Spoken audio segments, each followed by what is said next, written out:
predictions are true. Giants! Storm giants! March is the month to quit procrastinating and pick up one of those sci-fi behemoths.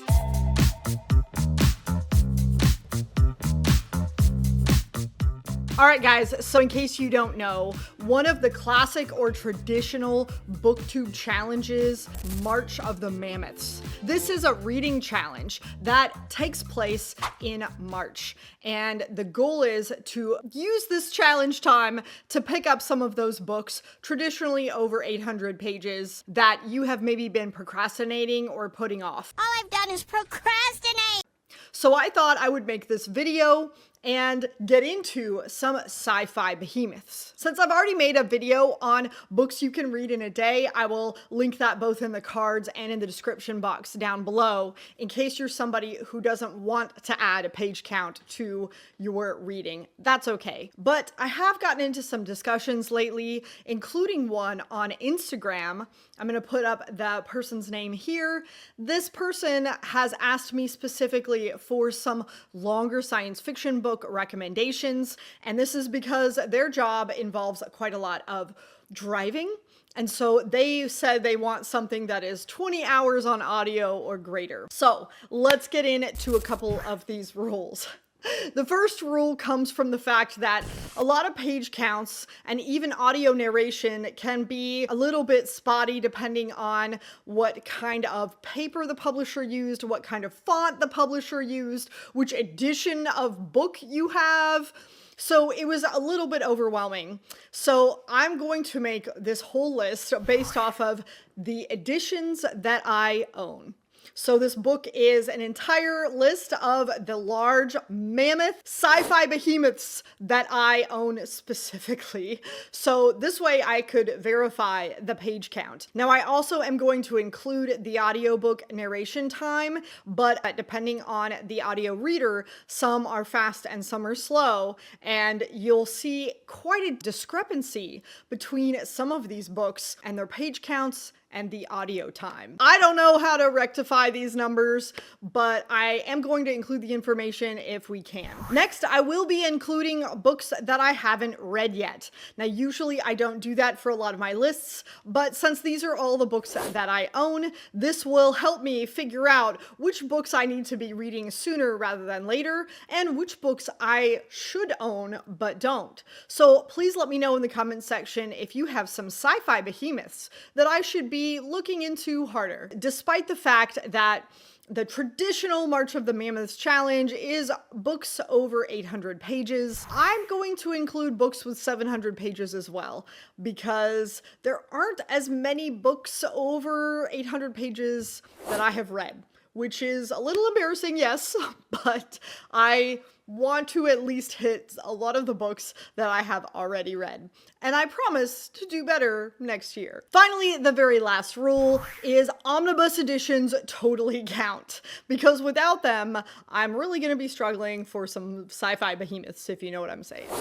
Okay, let's get into the books and see which ones you have read and or are interested in. Starting with the 700s, I have 7 books for you today. The first book comes in at a whopping 704 pages. The audio narration is 19 hours and 21 minutes, and the book is The Algebraist by Ian M. Banks. This is a book that I have read and is such a sweeping narrative. It is an epic space opera adventure story with an impending war that is coming at this solar system. We also have a very far-flung future. We have lots of known aliens. We have many different characters. This was such an enjoyable read and is one that I would recommend starting with Banks if you were intimidated by the Culture series. So this is one that I had a great time with. Coming in right behind that one, we have 1 page longer at 705 with the audio narration of 28 hours and 41 minutes. And that is the first book in the Tad Williams Otherland series. City of Golden Shadows. This is a book that I read several years ago and did really enjoy. It is futuristic Africa and is a VR mystery adventure, lots of intrigue, lots of world building setup. One that I haven't picked up the second book for because I remember being just a little bit disappointed in how overly verbose Tad Williams was in this story. But I think I might end up trying the second one at some future point. Not something that I'm gonna get to this year, sadly. Then we have our first omnibus edition coming in at 713 pages with no audio narration for this one. We have Joe Walton's Thessaly Omnibus. This one contains all three of her books, starting with The Just City and going on to The Philosophy King and Necessity. This is an omnibus that I have not read anything inside of. I picked this one up because I was interested in this series, but never got around to reading it. I don't have an excuse, but it is one that I'm hoping to get to maybe next year. Not on my top priority list right now, very sadly. Then we have at 733 pages or 24 hours and 21 minutes, we have the first of China Miéville's Boss Log trilogy. This is Perdido Street Station. This was a very recent read for me. I finished it earlier this year and had a fantastic time. I don't know if I can sell this world building enough. I can't decide if this is a science fiction, speculative fiction story, if it's a fantasy story. It's China Miéville's own little fantastic creation. If you haven't looked into these novels, you definitely should. I sadly don't own any of the other books in the series, but I need to fix that this year. For sure. Then we have another one that I haven't started yet, and that is 742 pages with no audio narration. That's because it's another omnibus edition by Rudy Rucker called The Where Tetralogy. This omnibus edition contains 4 books: wetware, software, freeware, and realware. This is one that I really want to get to, at least the first one this year. So this is a high priority for me. I have been very curious about these books, and the easiest way for me to get a hold of them is this omnibus edition. Next, another omnibus edition coming in at 761 pages with 24 hours and 25 minutes narration. And one of the most beautiful covers is Firefall by Peter Watts. This one contains both Blind Sight and Echopraxia, and I have read Blind Sight. This is one of those modern classics of science fiction. It will haunt you. The ending is very disturbing, and the world building is very dour and atmospheric, and there's a lot of really interesting ideas. I mean, there's space vampires. What can go wrong? I really enjoyed this first one, and Echopraxia is my highest priority. Well, it's my second highest priority on this whole list. So it's one that I'm hoping to get to in May. Then last in the 700s, we have coming in at 779 pages, which seems awful low for the whopping 42 hours and 29-minute narration, The Hyperion Omnibus by Dan Simmons. This book does contain Hyperion and Fall of Hyperion, and obviously these are big, thick books, but somehow the omnibus edition really smashed them together super well. So I, again, can't justify these numbers, but this is one that I have finished both books for and is a highly, highly recommended series. And to be honest, I think this series is my very favorite series, maybe of all time. If you haven't read this one, maybe prioritize this over all the other ones if you're looking for a recommendation. Now let's get into the 800s. I have 7 books that are in the 800s category. Coming in at 825 pages or 32 hours and 29 minutes, we have To Sleep in the Sea of Stars by Christopher Poloni. This is a standalone book that I have read and has another beautiful cover. This is one that, I'm gonna be real, I bought because I thought I wasn't gonna like it, so I thought it might be a good exercise on trying to figure out if I did not enjoy Christopher Poloni as a writer, but I was really highly surprised. This one follows one particular girl who encounters alien technology, and it's all about the problems that happen after that technology has been activated. There are no aliens in this book, which I do not believe is a spoiler. I think it will help your expectations knowing that going in, but there is alien tech. I was really surprised by this book, and pleasantly so. So this is one that I do recommend. Coming in at 827 pages or 37 hours and 30 minutes, we have Clive Barker's Imagica. This is a book that hasn't really been talked about much on BookTube, and that's probably because it is a speculative fiction, fantasy, horror conglomeration. This is one that I bought to read with one of my friends, Rachel from Shades of Orange, and we just haven't got around to it. This is also a really intriguing book because they've created an entire card game around the species of this story, which is very intriguing. I definitely want to give this one a try and see if I'm a fan or not, but haven't read it yet. Next, at 841 pages with a very confusing audio narration, so I'm not going to include it here, is the omnibus edition of The Dragon Riders of Pern by Anne McCaffrey. This one includes the first 3 books of the Dragon Riders of Pern series and is sadly one that I'm going to count as not having read. So a long time ago in high school, I read the very first book of the Dragon Riders of Pern, or at least that's what I thought. And it turned out to be, I think it was book number 4, or maybe it was number 6. I don't know. It was somewhere in the series. I got really confused and I kind of swore off the series for a long time.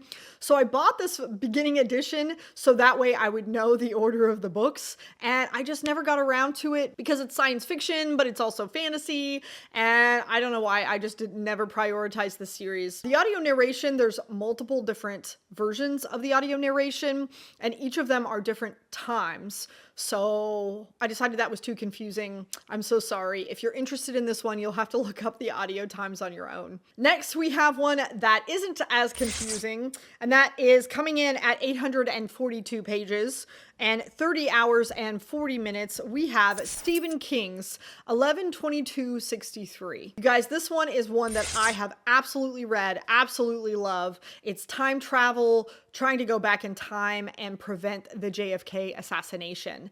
And there are some killer emotional roller coaster ride of scenes. I love these characters. The ending was mwah, chef's kiss, picture perfect.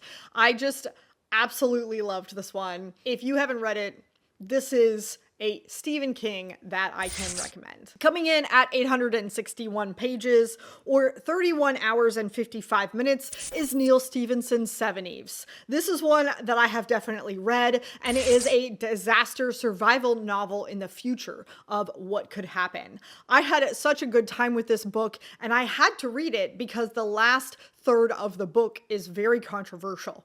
So you'll have to see what you think of it if you haven't already read it. Then we have coming in at 890 or 32 hours and 25 minutes, a book by the same author, Neal Stephenson, called An Anthem. Now, I do own the hardback edition of this. I'm sure the paperback edition has a lot more pages, but this is one that I haven't read yet, and it's supposed to be full of a lot of philosophy, a lot of religion, and a lot of futuristic scientific theory thought. I, again, am clearly uneducated on what this book is about, but I kind of like going into his books without knowing too much, so I have not read the back cover. Please forgive me. Importantly, this is a book that is super high priority on this list. I already have plans to buddy read this book for the summer. So I do plan to get this book done this year. So I'm really excited about that. Then we have the last book in the 800s, and that is 2 pages shy at 898 pages or 37 hours and 36 minutes, The Swarm by Frank Schatzing. You guys, I have recommended this story so many times. It is a worldwide eco-disaster tale that is very fast-paced towards the end, but it's full of a lot of interesting oceanic and marine biology science, and it really shows you how the world's ecosystems are all interconnected. This book made me feel smart, but it was a fun, fast-paced ride that I think this book should be talked about more. So I really had a good time with it. High recommend. Now let's move into over 900 pages. I have 9 books in this category, one of which I have recently bought and another is owned only on audio. All right, coming in at 910 pages or 42 hours and 44 minutes, we have Neal Stephenson's Cryptonomicon. This guy just seems to write really thick books. He's either really good at storytelling or maybe a little bit too verbose. I haven't decided yet. I have not yet read Cryptonomicon. I've heard it's a little bit of an alternative history. There's a lot of cryptography in this book, a lot of interesting how insides of computers work, code breaking, things like that. I'm interested in reading this book, but as of this year, it's not my highest priority book, but it is one that I do plan to get to maybe next year. Then coming in by the same author again, we have 916 pages. This is Neal Stephenson's Quicksilver. Now, I gotta be honest, the audio narration of this on Audible says 14 hours, but we also have 916 pages, and that doesn't make sense. So I'm thinking that that must be an abridged version. So I don't know how or where to find the unabridged audio of Quicksilver. So I'm just going to put that there. If anybody happens to know, comment section down below would be very helpful for people who are interested in that. I have not yet read Quicksilver. This is the beginning of his Baroque cycle, and it's definitely historical fiction, maybe alternate historical fiction. I was so put off by his novel Polo Stand that this one is very low priority for me right now, unfortunately. Next is a book that comes in at 932 pages. It is the omnibus edition of the Space Trilogy by C.S. Lewis. This trilogy starts with Out of the Silent Planet. That is the one book in this trilogy that I have read, and I DNF'd Paralandria. I really had kind of a hard time with this series for lots of different reasons, and I have kept this omnibus edition because I hope that I can wait a couple years, get a little bit more experience, and maybe go back to it and appreciate it for what it is. But until then, I don't want to reread this, so I'm going to count it as not having read it, but definitely a DNF. Sorry. Then we have the edition that I only own on audio, although Google says it is 945 pages, 45 hours and 53 minutes. By L. Ron Hubbard, we have Battlefield Earth. I am so intrigued by this story, especially if this was one of the stories that contributed to Scientology.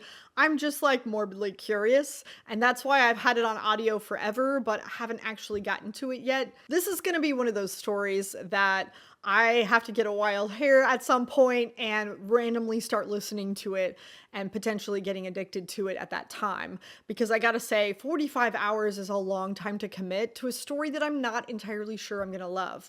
So haven't decided when this series will pop up, if ever. Then we have another book at 956 pages or 34 hours and 19 minutes, and this is Robert McCannon's Swan Song. So this was very popular on BookTube, and I'm really interested in some post-apocalyptic type of stories, and this one just looked really good at the bookstore one day, I got it on a little bit of a sale and I haven't read it yet.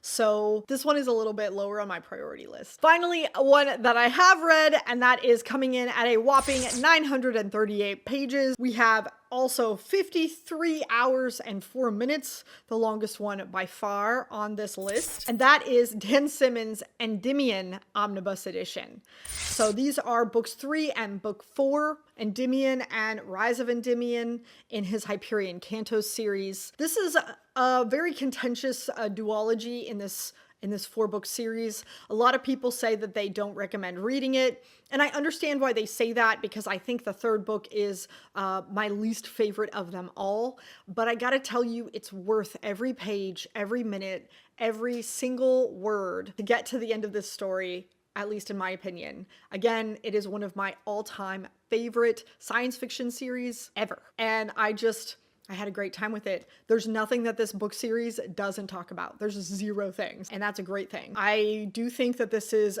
the most high rereadability of any series I've ever read. I think you could get something new out of this series every single time, but you do have to work for it, which means you have to get through these 2 books. Anyway, have read it, do recommend.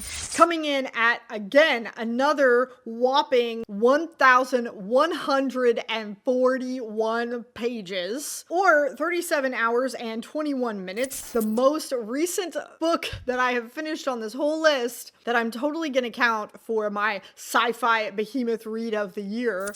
And this is Peter F. Hamilton's Pandora's Star. You guys, this is a sweeping space opera adventure. There's so many characters. The first 5 chapters are really intense. Honestly, a little confusing, but it's worth it. You do have to know, though, the book ends on a cliffhanger, so you have to be ready to pick up the next book. Highly recommended. Definitely so glad that I finally got to this one.